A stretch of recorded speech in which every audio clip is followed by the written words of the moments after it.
नमस्कार मित्रों, स्वागत है आप सभी का हमारे इस एजुकेशनल चैनल मीमांसा यथार्थ पे।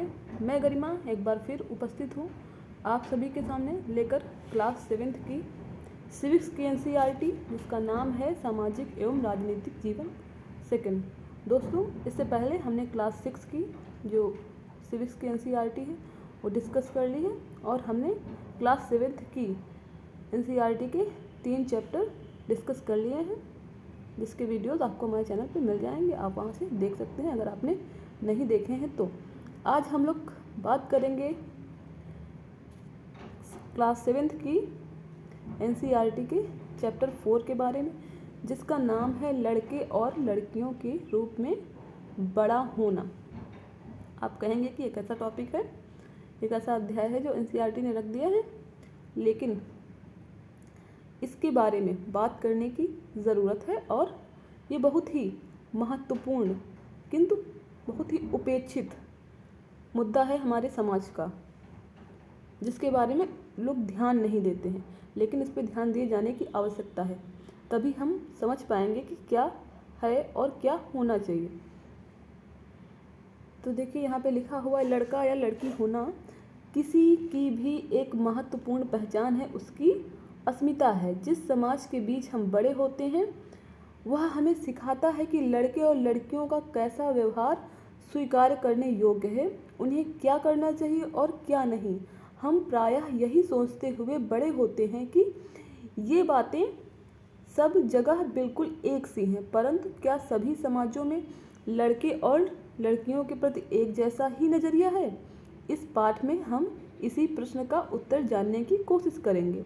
हम यह भी देखेंगे कि लड़के और लड़कियों को दी जाने वाली अलग अलग भूमिका उन्हें भविष्य में स्त्री और पुरुष की भूमिका के लिए कैसे तैयार करती है।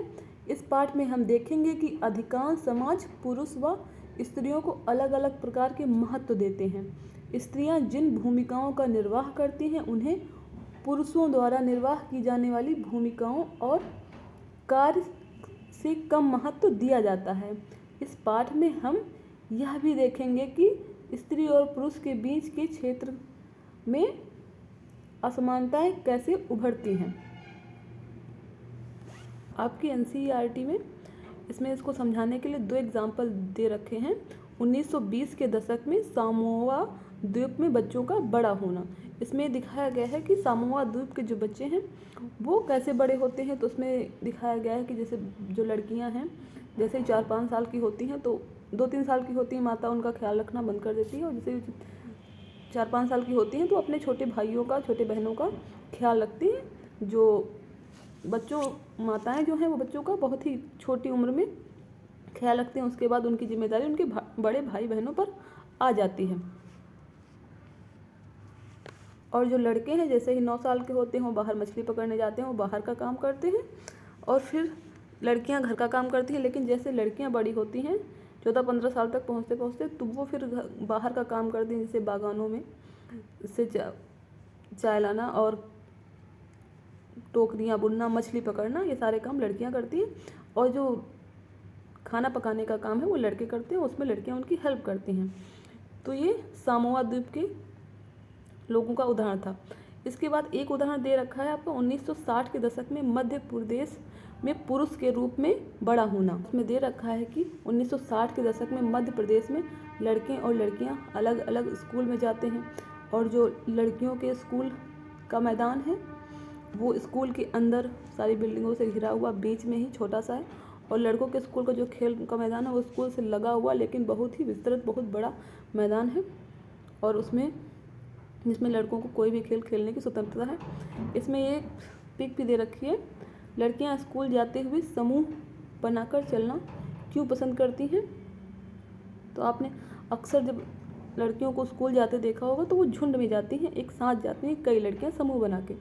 तो क्यों होता है? शायद उनके अंदर भय होता है, डर रहता है कि कोई उन्हें कहीं छेड़ न दे, कोई उन्हें तंग न करे, परेशान न करे, जैसे कि हमारे समाज की स्थिति है। आप सभी जानते हैं, आप सभी इस समाज का हिस्सा हैं, तो आप भी देखते होंगे। हमारे भी बचपन में जब हम लोग स्कूल जाते थे तो हमारी मम्मी कहती थी कि किसी के साथ जाओ, क्योंकि हमारा स्कूल 2-3 किलोमीटर दूर था घर से, तो वहाँ हम लोगों को पैदल ही जाना पड़ता था। तो हम लोग समूह में जाते थे, मोहल्ले की सारी लड़कियां इकट्ठा होकर तब स्कूल जाते थे। उसके लिए काफ़ी देर तक हम लोगों का एक दूसरे का वेट भी करना पड़ता था, लेकिन सबको समूह में ही जाना पड़ता था।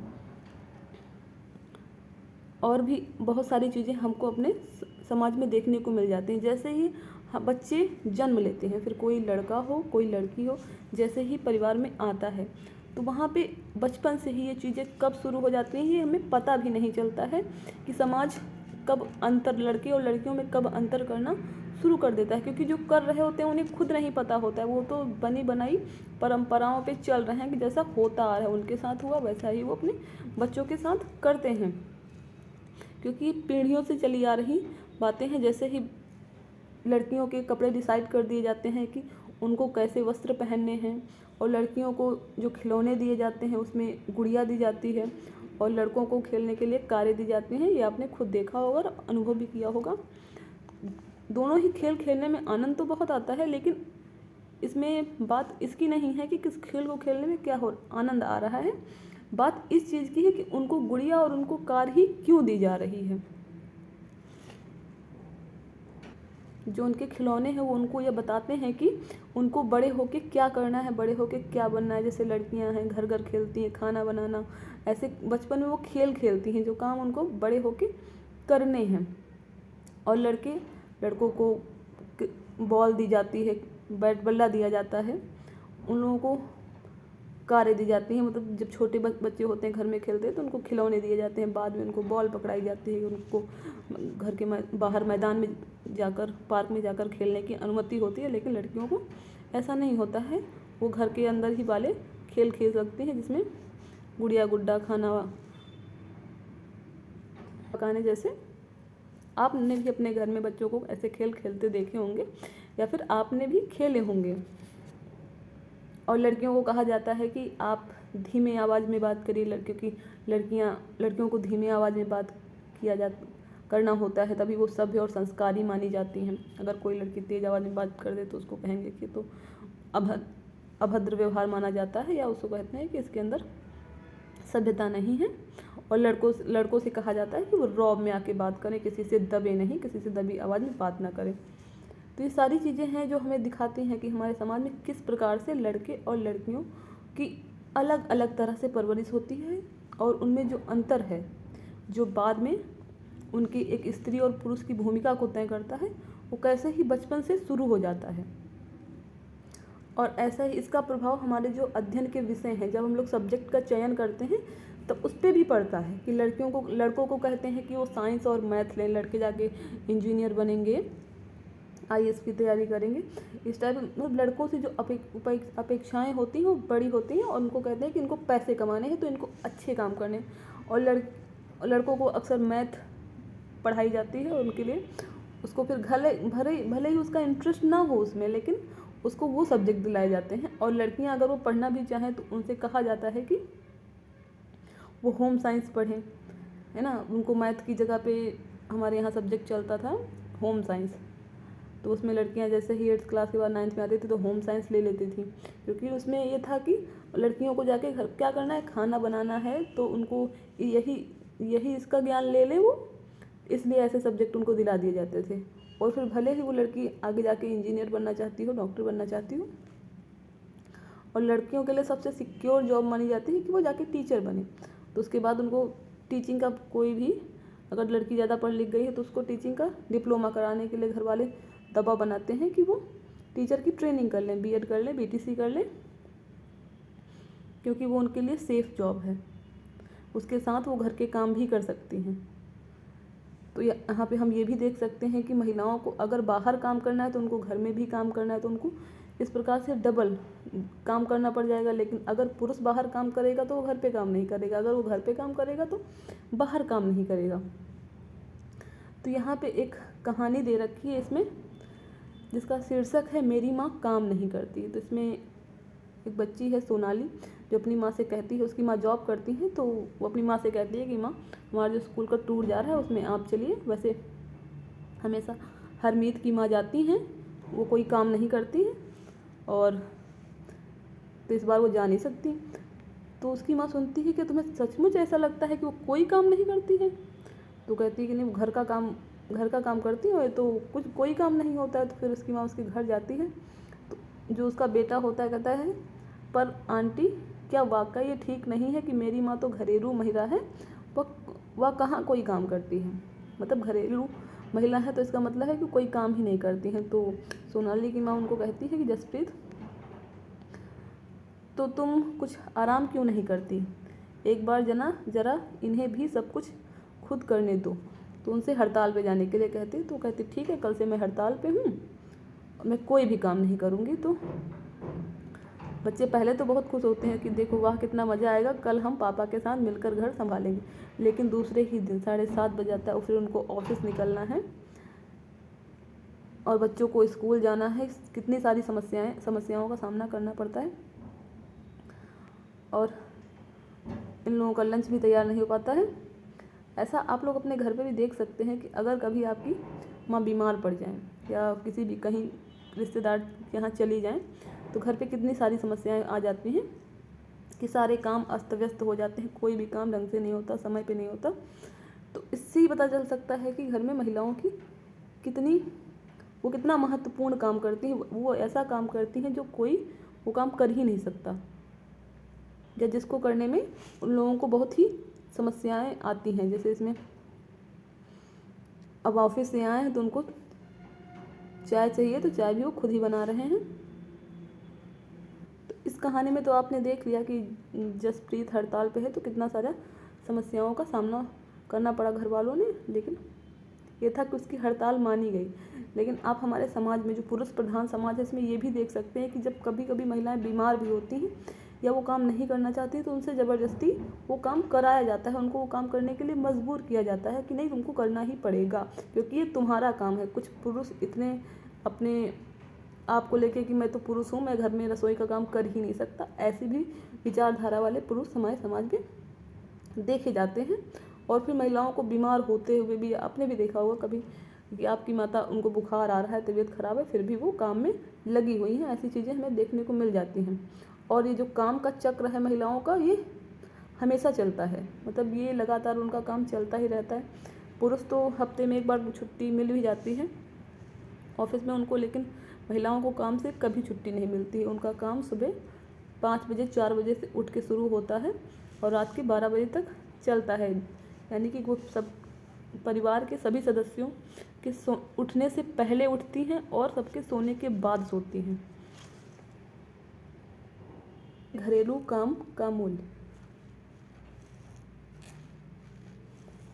तो यहाँ पे जो कहानी देखी हमने, जिसमें वो कहता है जसप्रीत कि मेरी माँ कोई काम नहीं करती क्योंकि वो घरेलू महिला है। तो घरेलू काम का हमारे समाज में कोई मूल्य नहीं है, यानी कि उनके काम के लिए कोई उनको पे नहीं करता है, पैसे नहीं देने पड़ते हैं, इसीलिए इसका कोई मूल्य नहीं है। और वही काम अगर पुरुष जो काम करते हैं, वो बाहर का काम करते हैं, तो उसमें उनको पैसा मिलता है, तो उनके काम की वैल्यू है क्योंकि उसका पैसा दिया जा रहा है। और वही घर के काम करने वालों को पैसा नहीं मिल रहा है, इसलिए उसकी काम की वैल्यू नहीं। जबकि महिलाओं का काम है वो भी मेहनत वाला काम है और बहुत थका देने वाला काम है, अधिक शारीरिक श्रम की ज़रूरत पड़ती है उसमें भी, लेकिन उसके लिए जो पैसा नहीं देना पड़ रहा है, इसीलिए इसका मूल्य कम है, यानी कि इसका अवमूल्यन किया जाता है। हमारे समाज में ये बता रखा है कि ये महिलाओं का स्वाभाविक काम है, ये उनको करना ही है, तो उसके लिए पैसे देने की क्या ज़रूरत है। और वही जो खाना बनाना, यही सारे काम अगर कोई पुरुष बाहर जाके करे, आपने देखा होगा कि होटल वगैरह में जब पुरुष खाना बनाने का काम करते हैं तो वहाँ पे उनको पैसा मिलता है, तो कहते बड़े गर्व से बताते हैं कि वहाँ पे शेफ़ का काम करते हैं, तो वहाँ पे उनके काम की वैल्यू है। लेकिन महिलाएं जो घर पे काम कर रही हैं उनके काम की वैल्यू नहीं होती है। आपने भी अपने घर में देखा होगा, अगर कभी कोई घर में कोई लड़का खाना बना दे, लड़कियां तो हमेशा ही खाना बनाती हैं, माताएं खाना बनाती हैं, लेकिन कभी कोई लड़का खाना बना दे या कोई पुरुष खाना बना दे तो कहेंगे कि आज उसको बहुत ही बढ़ा चढ़ा के बखान किया जाता है कि आज मेरे बेटे ने खाना बनाया। माताएं सबको बताती हैं बड़ी खुशी से। वहीं लड़की खाना बनाती है तो उसका कोई वैल्यू नहीं की जाती, क्योंकि महिलाओं के का ये स्वाभाविक काम माना जाता है। इसलिए अब हम यहाँ पे देखेंगे कि घर पर कार्य करने वालों का जीवन कैसा होता है। घर पर काम करना मतलब आपने देखा होगा बहुत से शहरों में, महानगरों में ही ज़्यादातर देखने को मिलता है कि वहाँ पे कुछ लोगों को घर पे काम करने के लिए रखा जाता है, जिनको वो लोग कहते हैं नौकर, लेकिन उनके लिए शब्द गृह कार्य सहायक बोल सकते हैं। तो उसके लिए काम पे रखते हैं। ये लोग बहुत सारे काम करते हैं, जैसे घर में झाड़ू लगाना, पोछा लगाना, बर्तन धोना, खाना बनाना, छोटे बच्चों की केयर टेकर वाला काम, बुज़ुर्गों की देखभाल, क्योंकि महानगरों में ज़्यादातर महिलाएं भी काम करती हैं, पुरुष भी काम करते हैं, तो उनको अपने लिए नौकर या फिर सहायक रखना पड़ता है।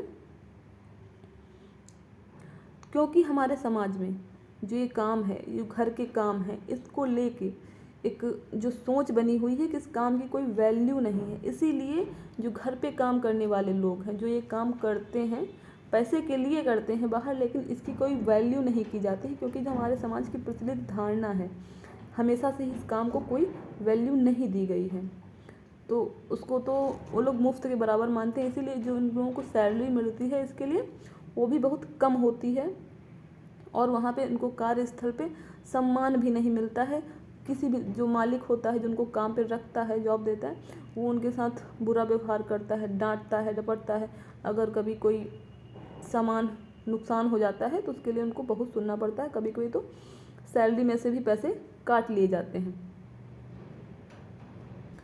और जो ये काम होते हैं, ये इन कामों को करने में टाइम भी बहुत लगता है और श्रम भी बहुत लगता है, लेकिन चूँकि हमारे समाज में इस काम को कम आंका जाता है, इसीलिए इसका मूल्य कम है। और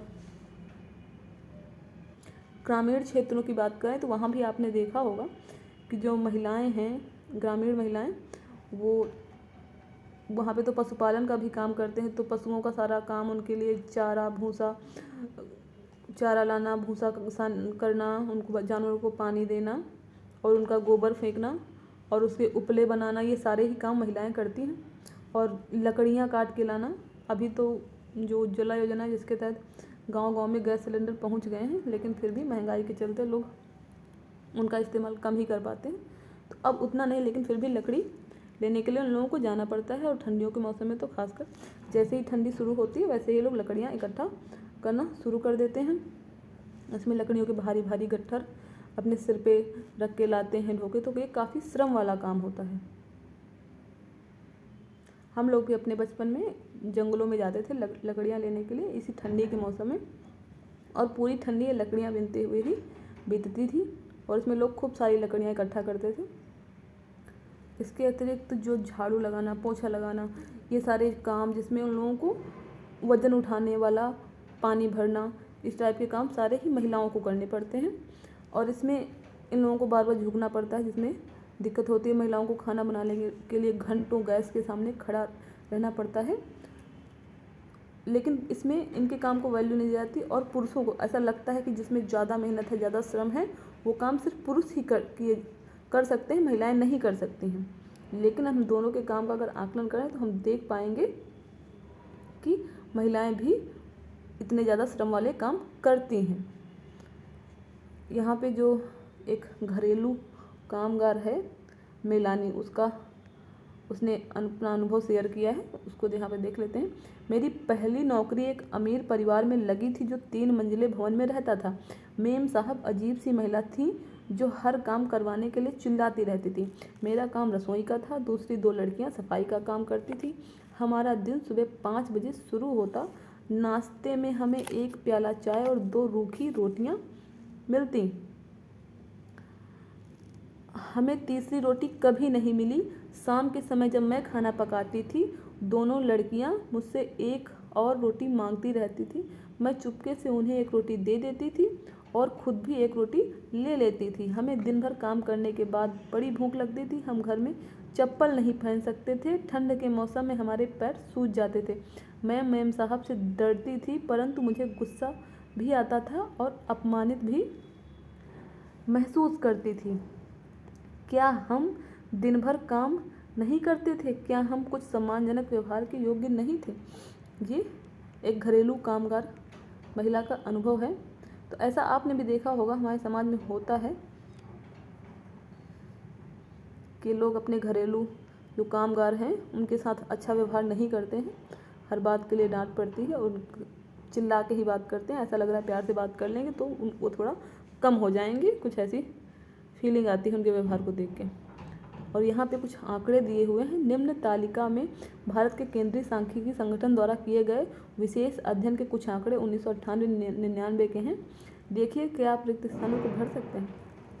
यहाँ पे दे रखा है कि स्त्रियों के वेतन सहित कार्य के घंटे, जैसे जो सोनाली की माँ है जो बाहर भी काम करती हैं और घर के भी काम करती हैं, आप वहाँ उनके ऐसी महिलाओं के जो बाहर के काम के घंटे हैं और अवैतनिक यानी घरेलू काम के घंटे, देखिए जिनकी संख्या बाहर के काम के घंटों से ज़्यादा है, इनके कुल घंटे क्या होंगे।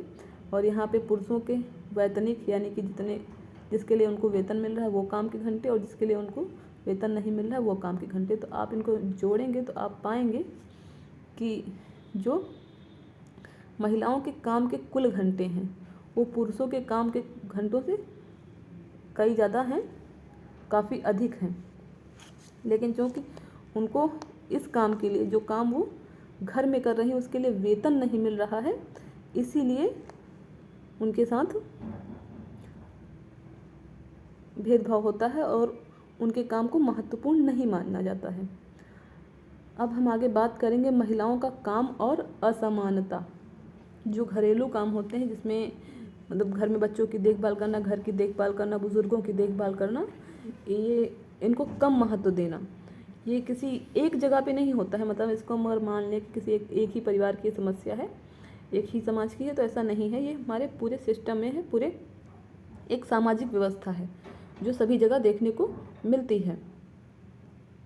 इसीलिए अगर इसको दूर किए जाने के लिए प्रयास करना है तो वो एक पारिवारिक स्तर पे नहीं करके, एक पारिवारिक या सामाजिक स्तर पे ना करके शासकीय स्तर पे, मतलब शासन द्वारा भी इसके लिए कुछ स्टेप उठाए जाने चाहिए, कुछ काम किया जाना चाहिए। हमने अपने समानता वाले चैप्टर में पढ़ा था कि हमारा जो संविधान है वो समानता का अधिकार देता है, जिसमें महिलाओं पुरुषों किसी भी प्रकार का भेदभाव नहीं किया जाएगा, सबको समान अधिकार मिलेंगे। तो उसमें महिलाओं को भी लिंग के आधार पर भेदभाव को ख़त्म किया गया है और उनको समानता दी गई है। लेकिन इससे भी अभी भी ये मतलब भेदभाव ऐसा नहीं है कि ख़त्म हो गया है, अभी भी ये हमारे समाज में दिखाई पड़ता है।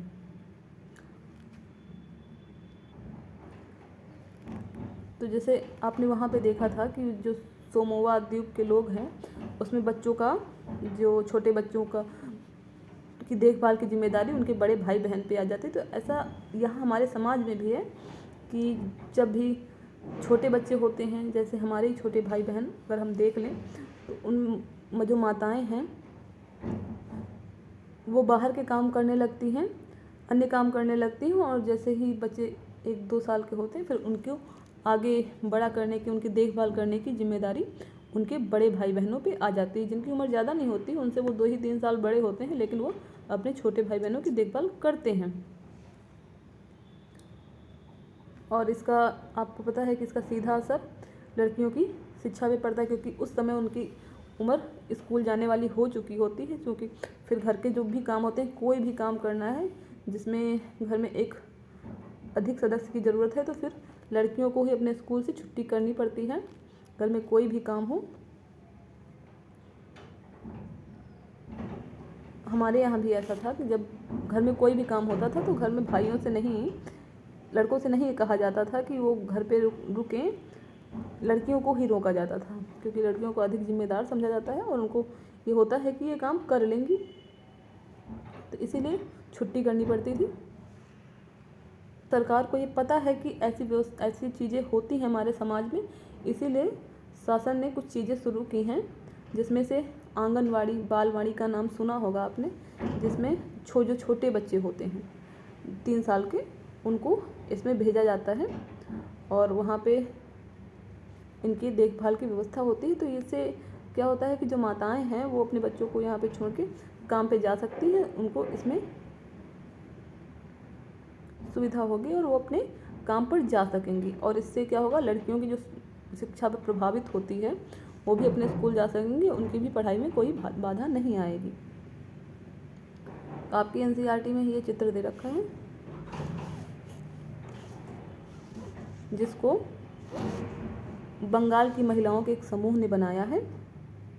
तो इसमें देखो एक महिला को कितने रूपों में दिखाएगा, मतलब कितने काम एक साथ ये करती है, तो उनकी भूमिका को इसमें दर्शाया गया है। आपके चैप्टर के अंत में कुछ शब्द संकलन दे रखे हैं, शब्दों के अर्थ वैसे आपको पता होंगे। अस्मिता, यह एक प्रकार के स्वयं के होने यानी अपने अस्तित्व के प्रति जागरूकता का भाव है। जो अपनी अस्मिता है ये खुद के होने का एहसास कराती है हमको। एक व्यक्ति की कई अस्मिता हो सकती हैं। उदाहरण के लिए एक ही व्यक्ति को एक लड़की, बहन और संगीतकार की तरह अस्मिता उसकी हो सकती है। दोहरा बोझ क्या होता है? इसका शाब्दिक अर्थ 2 गुना वजन होता है। सामान्यतः इस शब्द का महिलाओं के काम की स्थितियों को समझने के लिए प्रयोग किया जाता है। यह इस तथ्य को स्वीकार करता है कि महिलाएं आमतौर पर घर के भीतर और घर के बाहर दोहरा कार्यभार संभालती हैं। आपने देखा होगा कि हमारे समाज में वर्तमान समय की जो स्थिति है उसमें जो महिलाओं की भूमिका है वो दोहरी भूमिका हो गई है। उन्हें घर भी संभालना है और बाहर जॉब भी करनी है। आज के समय में सबको जो बहू चाहिए वो जॉब करने वाली चाहिए, लेकिन इसका मतलब ये नहीं कि वो घर के काम से उसको मुक्ति मिल जाएगी। वो घर भी संभाल लेगी और बाहर का भी काम करेगी, तो इसकी दोहरी भूमिका है। और इसमें हमारे जो टीवी सीरियल हैं उनकी बड़ी महत्वपूर्ण भूमिका। उसमें जो एक आदर्श बहू का चित्रण किया जाता है उसमें दिखाया जाता है कि जो बहू है वो बढ़िया घर के भी सारी जिम्मेदारी संभाल रही है और बाहर का भी काम कर रही है, जबकि पुरुषों के लिए ऐसा कुछ नहीं है, सिर्फ बाहर का ही काम करते हैं। देखभाल के अंतर्गत अनेक काम आते हैं, जैसे संभालना, ख्याल रखना, पोषण करना आदि। और इसमें शारीरिक के अतिरिक्त भावनात्मक पहलू भी सम्मिलित होते हैं। किसी की मतलब मन से किसी का ध्यान रखना। अवमूल्यन, जब किसी के काम को कम आंका जाता है या उसको कम महत्व दिया जाता है तब उसका अवमूल्यन करना कहते हैं। इसमें उदाहरण दे रखा है, अगर कोई लड़का अपने मित्र के लिए घंटों सोच विचार कर बहुत खोज कर एक उपहार बनाता है और उसका मित्र उसे देखकर कुछ भी ना कहे तो उससे जो पहला लड़का है वो अवमूल्यित महसूस करता है। ऐसे ही महिलाओं के काम का भी अवमूल्यन किया जाता है कि वो कितना मन से कितना भी अच्छा खाना बनाते, वो रोज़ खाना बनाते, इतनी अच्छी चीज़ें बनाती, लेकिन कभी कोई उनके काम के लिए प्रशंसा नहीं करता या उसके लिए कोई मूल्य नहीं मिलता है। मूल्य की तो बात छोड़ दो, कोई एक शब्द भी नहीं बोलता है कि हाँ आज तुमने बहुत काम किया, ये बहुत अच्छा काम किया, आज खाना बहुत अच्छा बना है। कोई इतना ही बोल दे तो वही बहुत होता है महिलाओं के लिए, लेकिन कोई उनके काम को आंकता ही नहीं कि हाँ ये तो इनका काम है, ऐसा सोच के लोग छोड़ देते हैं। हमारा चैप्टर लड़के लड़कियों के रूप में बड़े होना। आपको हमारा ये वीडियो कैसा लगा कमेंट करके ज़रूर बताइएगा। अगर आपको हमारा वीडियो पसंद आया तो इसको लाइक करिए और अपने मित्रों के साथ शेयर करिए, और हमारे ऐसे ही ज्ञानवर्धक वीडियो देखते रहने के लिए हमारे चैनल को सब्सक्राइब करिए। मिलते हैं अपने अगले वीडियो में, तब तक के लिए नमस्कार।